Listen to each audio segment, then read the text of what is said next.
Hey everybody, I want you to head down to teespring.com and check out Bondy's Boutique and get some of Bondy's merch. Hey everybody, what's up? It's your girl Bondy Blue and I am back for another episode of Beyond Fix My Life. So last night's episode was about a family, Grace and her wife Kenyatta and her mom Eve, who all live under the same roof. And this is tumultuous for a couple of reasons. First of all, the mom is codependent, and she also is not happy with the fact that her daughter is homosexual and feels as if her daughter was in some way forced into this lifestyle by Kenyatta, who is older and stronger and was in the military and all of these things. Okay, so that just starts off the issues. All right, let's go ahead and get into what Iyanla tried to do to help this family. So, Kenyatta moved in after Mama Eve. That's her name, Eve, all right? After she moved in. Kenyatta and Grace have been married for 10 years, but because of Kenyatta's life and work in the military, she was not always home. They didn't really live together until recently, like the past 2 years or so. Maybe like a year and a half, because the mom moved in 2 years ago and then Kenyatta moved in after her.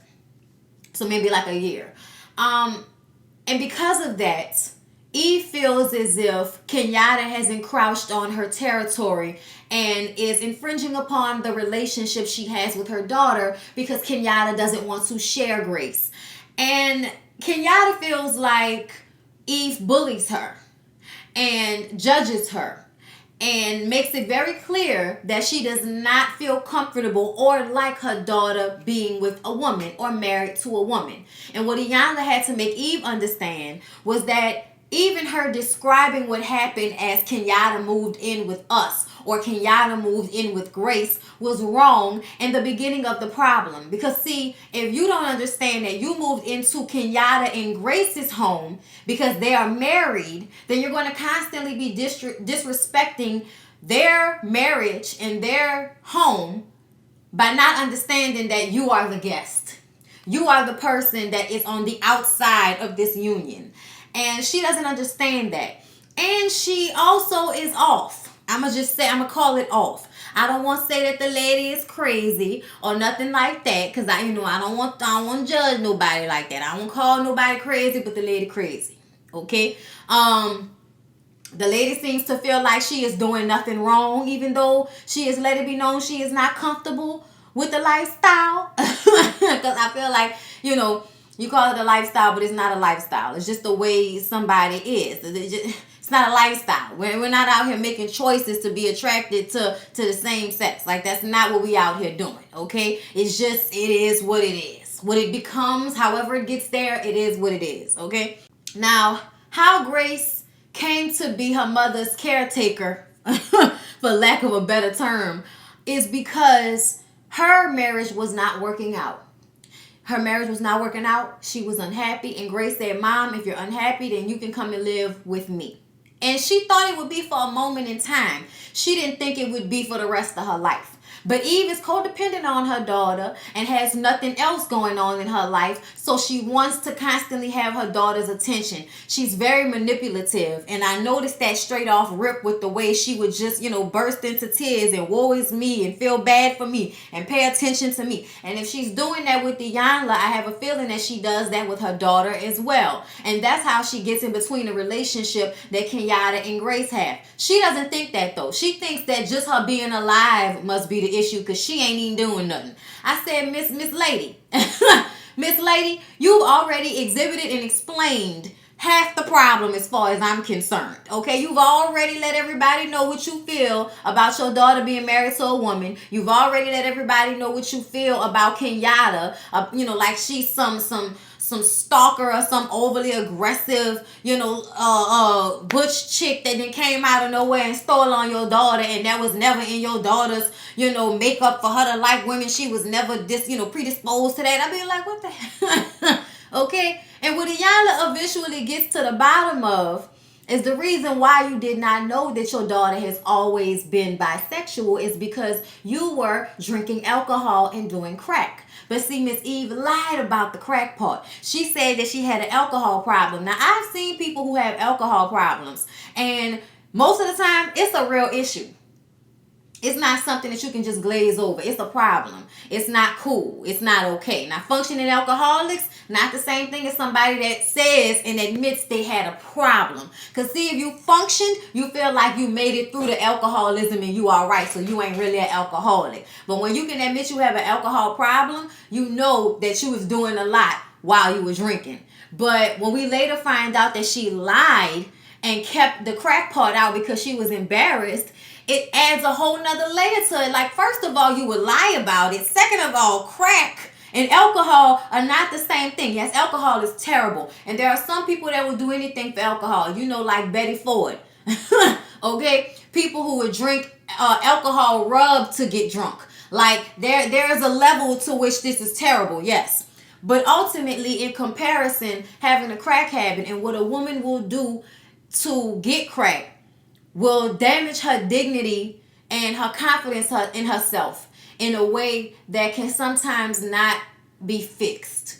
It's something that is buried down deep and glazed over. I know in my experience, what I've seen from women who have had, like, you know, heroin, crack, whatever addictions, and then got past it and got through it and got clean, there is a level of, you can't approach me about it. You know what I'm saying? Like, I've been through that, but that's my past. You know what I'm saying? You can't talk to me about that. When really, sometimes they're not talking about it and they're not dealing with a lot of the problems that have come to them and added on to their lives since they got clean. You know, you don't take a look back and realize that, oh, I may have gotten clean, but the drugs have really affected me. And now I'm not the same as I would have been. Not as a mother and not as a woman. And I think that's something that Miss Eve knows but doesn't want to deal with. Iyanla touches on the fact that Kenyatta is going through PTSD because of her time in the military. And Eve thinks that whenever Kenyatta is in a bad mood or acting some way towards her, it's about her. It's about her dislike for her. And that's the problem. She doesn't like Eve.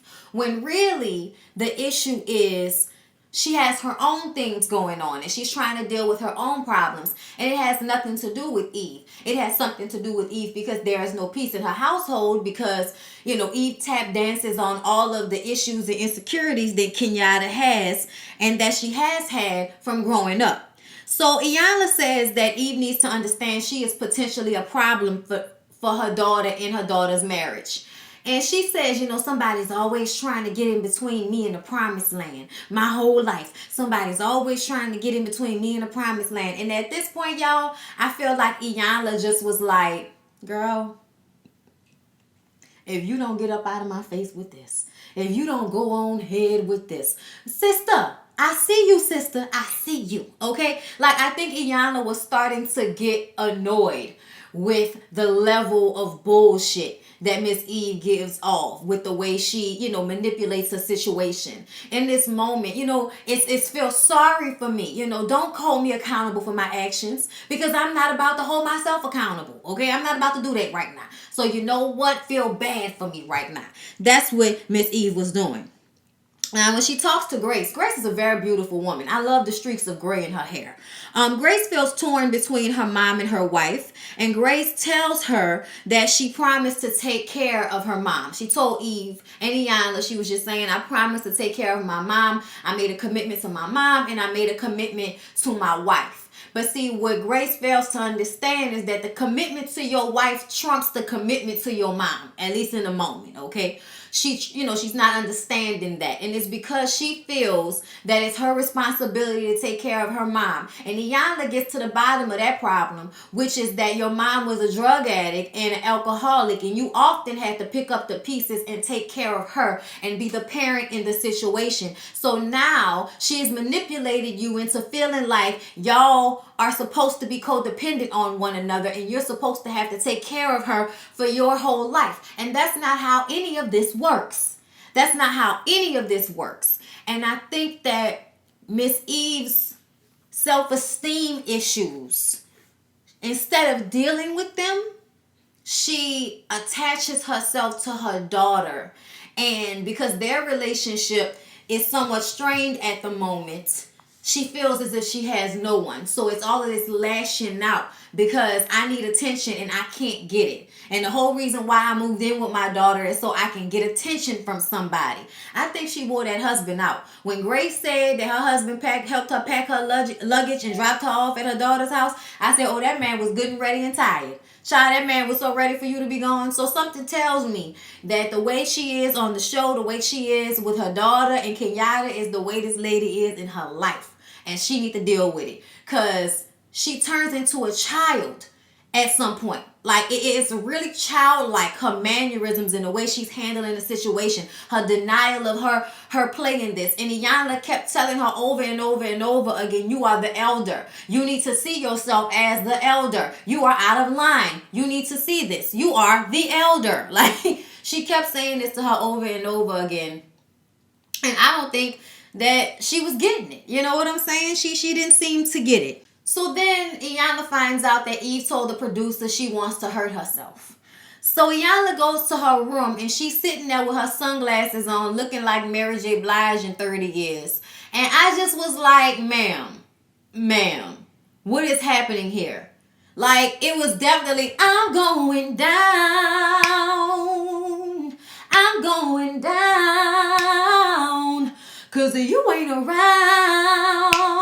baby. Like, that was the feel she was giving me sitting there with the one tip and the sunglasses. This lady was manipulating Iyanla, or at least trying to. And Iyanla gives her the old grandma pat on the back, circular pat, make her feel comfortable. Calm down, baby. It's gonna be all right. Gives her that. But then she tells her about herself. Iyanla says, you messed up. And you messed up when you even had it in your mind that Kenyatta was moving in with you and Grace. You moved in to Grace and Kenyatta's house. And that was the issue from the very beginning. And I just thought it was hilarious because of the way Iyanla just, okay, all right, baby, but you was wrong, huh? Like just put it on out there. We don't have time to mince words. I ain't gonna be all day here with this, okay? Iyanla also tells her that her daughter has been bisexual, and had she not been high for most of her teenage years, maybe she would have known that. Now take it in, deep breath. I said, yes, you better show her how to deal with the big old pill to swallow. You may not want to hear it, but it's the truth, and you need to hear it, okay? A lot of people like that don't want to hear the truth, but guess what? You need to hear it. When Iyanla and Kenyatta sit down, we come to understand that Kenyatta was picked on and bullied a lot as a child because of her, lack of feminism. Not feminism, y'all, of femininity. I'm sorry. I'm messing my words up, okay? Lack of femininity. A little bit of masculinity, And she was picked on because of that. Very pretty lady, okay? Very pretty lady, just somehow looked uncomfortable in her clothes. That's all I'm going to say about that. Because we're not here to talk about outfits and all of that type of shit, okay? This is not what this show is for. So Eve is triggering Kenyatta by bullying her and being unreceptive and just being closed-minded to who she is as a person. She says things to Kenyatta like, I rebuke you in the name of Jesus and you the devil and all of that. Because y'all know how church people like to think that, homosexualism is the devil and all of that. Kills me when somebody has, basically abandoned and neglected their children for crack and all the things you might have had to do for crack. And you got the right to decide that, I'm going to get clean, go to church. And then all of a sudden, hey, I can judge you. Because, hey, I clean my stuff up. At least I'm not homosexual. Because that's a different type of sin. Really? I thought the Bible said all sins are created equal out here. In so many words. Either way, I do not respect nor enjoy watching women use God as a weapon. And I appreciate the fact that Iyanla checked her and told her that she uses God as a weapon. So next they do this exercise. And Iyanla shows them that when Eve complains to Grace about Kenyatta, she is stepping into the wrong lane. She is stepping into Grace's lane. That ain't her lane. And when Grace steps into Eve's lane and allows her to disrespect and make her wife uncomfortable in her own home, she has stepped into her lane, and that ain't the lane she's supposed to be in. Okay? Seems to me Kenyatta don't really step out of her lane too much. Okay, that's what it seemed like from what we had seen, all right? But Iyanla is trying to make them understand that Grace's codependency on her mom gets her out of her lane. Iyanla asks Eve if she knows that Grace has PTSD from all the alcohol and drug use. And when Grace says drug use, Iyanla says, hold up, what you mean drug use? Now, see, Iyanla had already heard Grace say that her mom did crack. But she didn't say anything to Eve until this very moment when Grace said it in front of Eve. And that's when she looked at Eve like, so you lied to me and you manipulated the situation. Iyanla knew that was happening the entire time.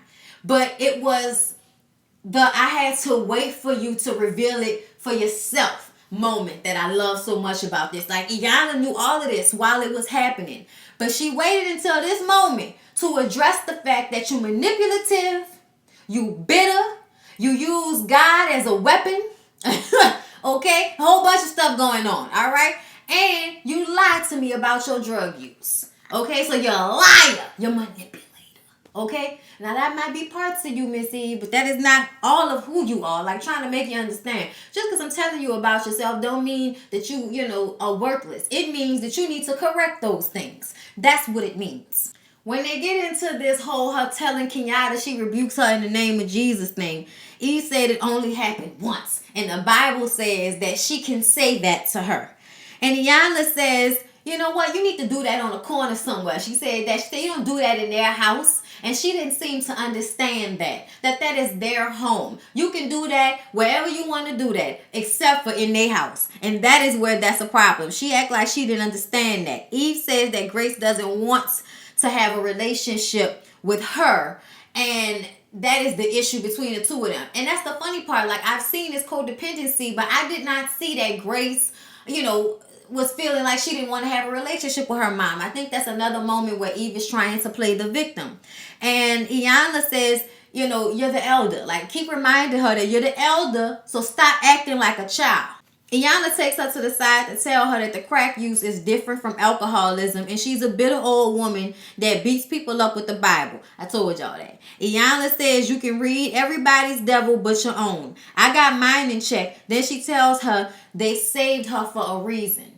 And this was a moment where I think Eve understood that she was being childish and she was messing up and she needs to correct this. Because Iyanla, even though people feel like she can be tough, I think she still tries to remind you that even though I have to tell it how it is, there is love behind my words. Telling her that she didn't die of overdose like a lot of the other, black women, a lot of the other sisters who had crack addictions, back in the day, in the 80s and the 90s or whatever, when that shit was really popping. Those people did not make it out and you did. So that means that all of this can be fixed. You just gotta dig deeper in your own self and look at your issues and stop looking at everybody else's. So Grace acknowledges that she would ignore Kenyatta's feelings about what the mama was doing to their relationship. And Grace tells Kenyatta that she wants to do what is best for the both of them and not just what is best for, her and her mom's relationship. Iyanla tells Grace that she has to start checking her mom in front of Kenyatta to show a united front and show her mom this is us and not us. Okay? Eve learned that she's being offensive. She said that she's learned she's being offensive to them and she has to do something to change it. So that was a blessing for her to recognize that. Grace says that she doesn't want to be codependent anymore on her mom. Eve apologizes for, everything she's done, basically. She apologizes and asks for forgiveness from Grace for not being there for her as a child. And also to Kenyatta for making her feel uncomfortable in her own home. And I thought that it was genuine. I think this lady is still, a little crazy. Ain't nothing wrong with a little crazy. Everybody a little crazy. Hell, I'm a little crazy. But I think there was some real recognition of issues here. Even though she was trying to act like she was in denial. You knew what you was doing, girl. Okay? Grace says that she wants to give Eve 90 days to find her own place. She's not just kicking her out. It's not, I don't care about you, go ahead. But it's me and my wife need our own space. But her mom, acts like she understands that. She didn't seem upset the way they edited the trailer. And everybody hugs it out. And it's all good. And they say that Later on, Eve did move out, but they do visit and spend time with her often. So it's not like they, left her destitute. And the relationships are better. And I think it was such a great moment when Kenyatta apologized to Eve for being disrespectful. Because that's what she needed. She needed to feel like, I'm her mother, you still should respect me, which is true. But because of the PTSD and being made to feel uncomfortable, being made to feel bullied, being triggered by childhood traumas, like, I didn't think Kenyatta had a lot of space for the apology at the beginning.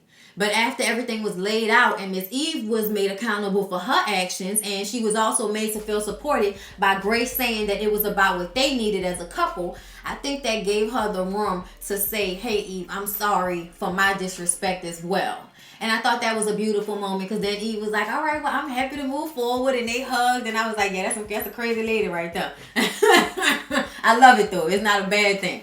But yeah, y'all, that was Iyanla for this week. Please don't forget to like, comment, and subscribe to my channel if you have not already. I'm very excited about next week. July 6th episode. I actually just finished video chatting and doing an interview with one of the young men from that episode. It's going to be a 2-parter, so I'm excited about that. So I will see y'all in the next one, and have a good Sunday. Peace out.